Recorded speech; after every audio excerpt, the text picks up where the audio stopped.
Good morning students. Welcome to our computer class. In today's class we will discuss about scanner class, which already have learned in your ICSE syllabus, right? But this time we will learn this scanner in little details. So let's start. What is scanner class? This is very useful class that can parse text for primitive types or string. It can obtain the text from the sources such as standard input stream, that is system.in means keyboard, a file or a string. Scanner splits input into substring called tokens separated by delimiters, which is by default space, but we can change this default delimiter. These tokens can be obtained as string or as primitive type if that is what they represent. So let's see. At first, at the beginning of our program, we have to import scanner class. Import java.util.scanner. Why? Because scanner is a class which is not present in default package called len, which automatically includes our source code. It is present in util package, means we have to include this scanner class explicitly in our source code by writing this import statement. Either we can write import java.util.scanner or we can write java.util.star. But in case of star, all classes of util package will be included, but we need only one class scanner, so better we will write this statement only. Then after that, we will start our program by writing class and our class name. Suppose it is my class. Then function public void, suppose it is function. We will start our function. Now in my function, I have to create one object of scanner class. So how to create object of any class? The syntax is class name space object name equal to new class name parenthesis. So new class name means we are actually calling the constructor to create object. So some constructors are parameterized. Like here for scanner class we have parameterized constructor where you have to pass one parameter. It can be either a string or standard input stream, that is system.in, or a file. So let me write this. Scanner S is suppose my object, new scanner. In this parenthesis generally we write what? System.in. So system.in for keyboard. It will read the input from this standard input device keyboard. But here we can pass a string also in double quotes. That time it will scan that string. It will take the string as input. Or you can write one file name. The file will be read for the input.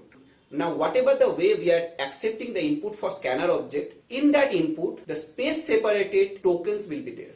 Tokens means a set of character. First set of character till first space will be the first token. Then from after the first space till the next space, set of character will be treated as second token. Means just like word. So default delimiter is space, which we can change using a function of scanner class called useDelimiter, which takes one parameter. Any character we can pass and that character will be used as delimiter instead of space. That we will learn later. Now in scanner class we have a set of next function. So these next functions are used to read the tokens and convert that tokens to a particular primitive type or to a string. Like next int. This is a function which will read the current token and convert that current token to int if possible. Next double will convert the current token to double value. Next, only next, it will read the current token as string and it will return that token as string. Next line, it will read a set of tokens, means all the tokens till the new line character or enter. That means this next line will return what? A multi-word string, but next function will return single word string. Now like this next int and next double, we have more 4 next functions. Next float, next long, next short and next byte. And next boolean is also there to read boolean value, true or false. Now all this next function will read the current token and it will convert the current token to a particular type, if type is mentioned. If type is not mentioned, like here, it will read the token and return the token as string. And here next line for a multi-word string. But if the input has been exhausted or if the token cannot be converted to a particular type, means desired type, then this function will generate one exception. Now to avoid that exception, we have another set of functions, hash function. Only you have to put hash before these functions. Hash, and in that case n will be capital. Here also hash next double, hash next, hash next line. So hash next in function will check whether any token exists or not at the current cursor position, and that token can be converted to int or not. If the token is present and can be converted to int, it will return true, otherwise false. Boolean value. The return type of all this hash function is Boolean. Next double, it will check the current token can be converted to double or not. Hash next, it will only check whether at the current cursor position any more token is left or not. And hash next line means any more line is present there or not at the current cursor position. Clear?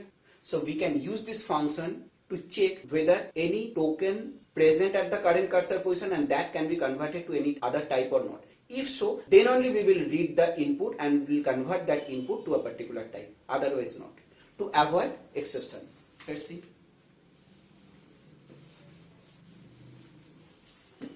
If I check here, if sc dot has next int, then only we will read the token using next int.